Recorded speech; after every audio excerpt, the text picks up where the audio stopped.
राजेश जी, हिंडाल्को को लेकर क्या व्यू होगा आपका? क्या करना चाहिए इसमें? तो अभिषेक जी, अगर इसके short to medium term structure देखें तो स्टॉक अभी भी एक कंसोलिडेशन रेंज में ही देखने को मिला है। मंथली चार्ट पे देखें तो स्टॉक में एक फॉलिंग ट्रेंड लाइन का रेजिस्टेंस यहाँ पे अभी भी सप्लाई जोन की तरह काम करते हुए देखने को मिला है। हालांकि अगर इसके ओवरऑल स्ट्रक्चर देखें तो स्टेबल स्ट्रक्चर है। अगर कोई डिप मिलती है टुवर्ड्स 650 645 तो एक अपॉर्चुनिटी होगी वापस बाय करने की स्टॉक में। ऑन द हायर साइड 705 रुपये इसके लिए मेजर हर्डल है। अगर वो क्रॉस होता है तो यहाँ पे एक ब्रेकआउट ट्रेड प्ले आउट होते हुए दिखेगा एंड देन स्टॉक में फिर हमें लगता है 750 तक की अपसाइड भी आते हुए दिखेगी। तो बाय ऑन डिप्स की रणनीति रखेंगे हम।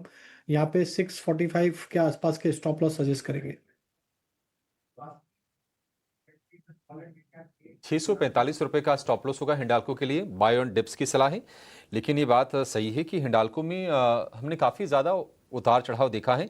और पिछले अगर हम महीने 2 महीने से बात करें तो ये एक कंसोलिडेशन वाले फेज में क्लियरली दिखाई दे रहा है। 645 के स्टॉप लॉस से इसको खरीदने की सलाह है। फिलहाल भाव है 670 रुपए का हिंडाल्को का।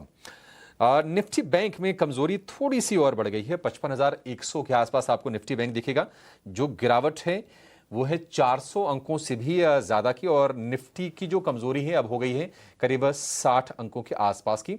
24,500 के आसपास निफ्टी बैंक आपको दिखाई देगा। आईटी और ऑटो से थोड़ा थोड़ा सपोर्ट मिलते हुए हम देख रहे हैं। आईटी से सपोर्ट इसलिए है क्योंकि चाइना अमेरिका के बीच में जो 90 डेज की जो टैरिफ ट्रूस हुई है, तो आईटी का सेंटीमेंट थोड़ा सा बेहतर जरूर हुआ, लेकिन कितना टिकेगा ये कहना मुश्किल है। और ऑटो में मारुति सुजुकी, हीरो मोटो, एमएनएम, ये कुछ शेयर्स हैं जहां पर आज हम तेजी के साथ कारोबार होते हुए देख रहे हैं। एलएनटी कल की 1% की तेजी और आज फिर से 1% ऊपर ये शेयर सपोर्ट कर रहे हैं। लेकिन एचडीएफसी बैंक की जो गिरावट हो गई है वो है 1% की। आईसीसी बैंक का शेयर भी करीब करीब 1% नीचे आपको दिखाई देगा। लक्ष्मीकांत जी, आईसीआईसीआई बैंक और एचडीएफसी बैंक, क्या आपको वीकनेस दिख रही है शेयरों में? क्या ये कमजोर होंगे या फिर थोड़ी और नीचे जाएं तो बाय ऑन डिप्स करना चाहिए? देखिए, अगर आप आईसीआईसीआई बैंक के चार्ट्स को देख रहे हैं तो अभी फिलहाल ये अपने 100 डी में लेवल के आसपास ही ट्रेड कर रहा है। तो मुझे लगता है कि जब तक ये 1400 के ऊपर रहता है तब तक इसमें एक पुल बैक मूव हम देख पाएंगे। और अगर ये डिफेंड करता है इस सपोर्ट को तो एक short term bounce back move का एक्सपेक्टेशन किया जा सकता है toward the levels of 1460 to 1470 तक के लेवल तक का।